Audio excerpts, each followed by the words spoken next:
আসসালামু আলাইকুম রাহমাতুল্লাহ। এই দিনটার জন্য অনেকদিন ধরে অপেক্ষা করতেছিলাম। আপনারা অনেকেই দেখছেন যে কিছুদিন আগে একটা বাচ্চা দিছে গরু। এরপর ষাঁড় বাছুর হইছে। মাশাআল্লাহ দিলে খুবই ভালো মানের একটা ষাঁড় বাছুর হইছে।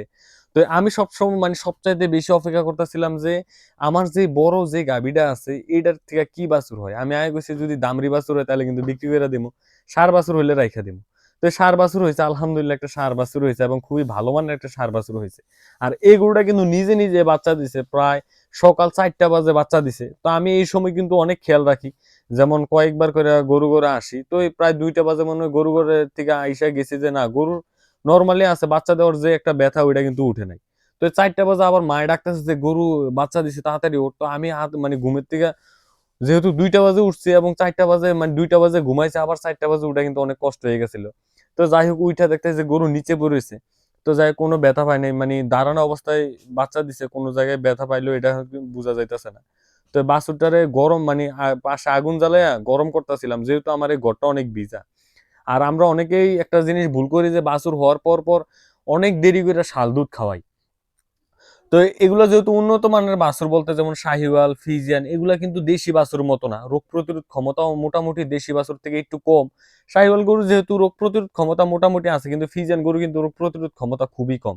তো এই সবসময় একটা মানে চেষ্টা করবেন যাতে বাছুর হওয়ার ১০ মিনিট বা আধা ঘন্টার মধ্যেই শাল দুধটা পর্যাপ্ত পরিমাণে শাল দুধ যদি খাওয়ায় রাখেন, পরবর্তীতে ওই বাছুর যদি দুধ খায় বেশি করে পরবর্তীতে পাতলা পায়খানা হইব না। দেখবেন যে ওই বাছুরের গ্রোথও ভালো আসবো বা রোগবালাই কম হইব। তা আমি দুধ খাওয়ানোর চেষ্টা করলাম। মানে ফিডার দিয়ে তো দুধ খাওয়াই দিছি। হওয়ার ১০ মিনিট পরে দুধ খাওয়াই দিছি। এখন মার কাছে নিছি ওইখানে দাঁড়াইতে পারতেছে না। যেহেতু প্রচুর পরিমাণে ঠান্ডা পড়তেছে। আর এখন কিন্তু ৫টা বাজে, সকাল ৫টা বাজতেছে। তো আমি তাপ দিয়া বাছুরটারে সম্পূর্ণ শুকাই ফেলছি। তো শুকাইয়া এখন গরুর খাবার দিমু। আর এখন এটা দিতেছি গরম পানি।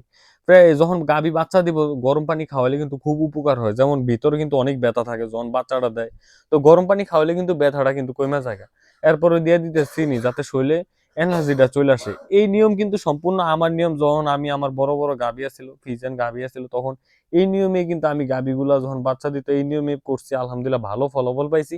এটাই আমি আপনাদেরকে দেখাইতেছি। অনেকের নিয়ম আছে অনেক রকমের। তো এখন দিয়ে দিতেছি অ্যামাইনোভেট প্লাস।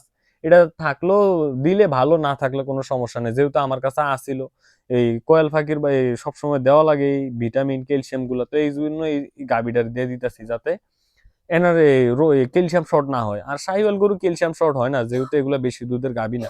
এরপরও দিলে দুধটা ভালো পাওয়া যায় আর কি। আর এগুলা থেকে কিন্তু আমি দুধ দহন করবো না। শুধু বাছুরই খাইবো। ৩ মাস বাছুর খাইবে এরপরে কোরবানিতে বিক্রি করে দিব।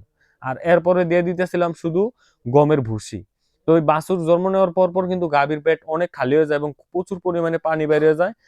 তখন কিন্তু গাভীর মানে অনেক তৃষ্ণা লাগে। তখন আপনারা বেশি করে পানি দিয়ে দিবেন, একটু গরম পানি দিয়ে। তখন দেখবেন যে গাভীটাও মোটামুটি ব্যথা-ট্যাথা বা সুস্থ হয়ে যাবে। তো এখন যে পানিটা দিতেছিলাম যেমন এই যে সাদা বালতিতে ২০ লিটার ২০ লিটার মানে কালা বালতিতেও ২০ লিটার পানি, এমনি আগে দিছিলাম আমরা ২০ লিটার পানি, ৪০ লিটার পানি এখন দিয়ে দিতেছিলাম। আর আপনারা সবাই মাশাআল্লাহ বললেন। ওর নজর কিন্তু খুবই খারাপ একটা জিনিস।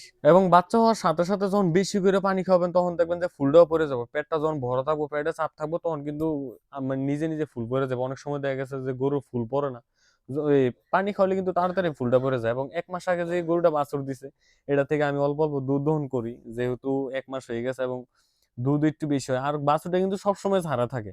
যখন আমি রাইতে ১১টা বা ১২টা কইরা গরু ঘরে বাইরে মানে ঘর থেকে বাইরে তখন কিন্তু বাছুরটা বাইন্ধা রাখি।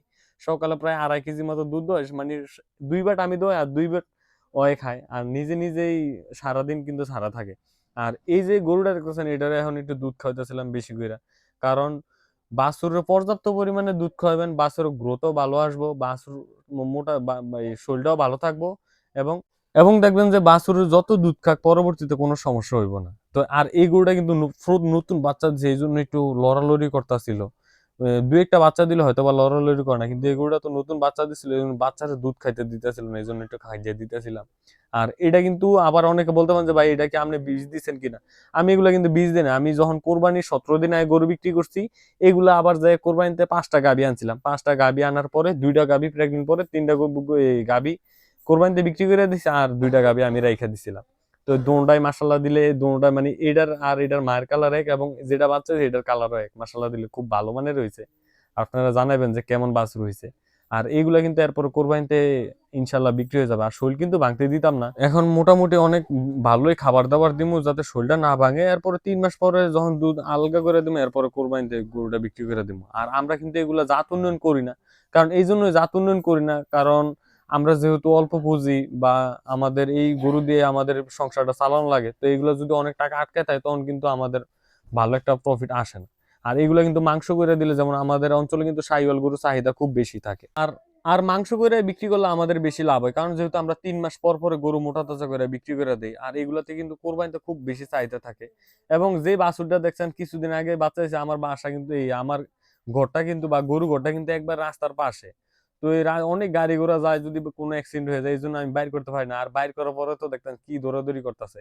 আর বাছুরটারা আবার একটু দুধ খাওয়াইতেছিলাম যাতে পেটটা ভরে জায়গা।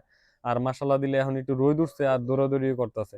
তো যাই হোক, আপনারা আমার জন্য দোয়া করবেন যাতে আল্লাহ তাআলা আমার খামারে বারাকা দান করেন। আশা করি আপনারা সবাই ভালো থাকবেন, সুস্থ থাকবেন। আসসালামু আলাইকুম ওয়া রাহমাতুল্লাহি ওয়া বারাকাতুহু।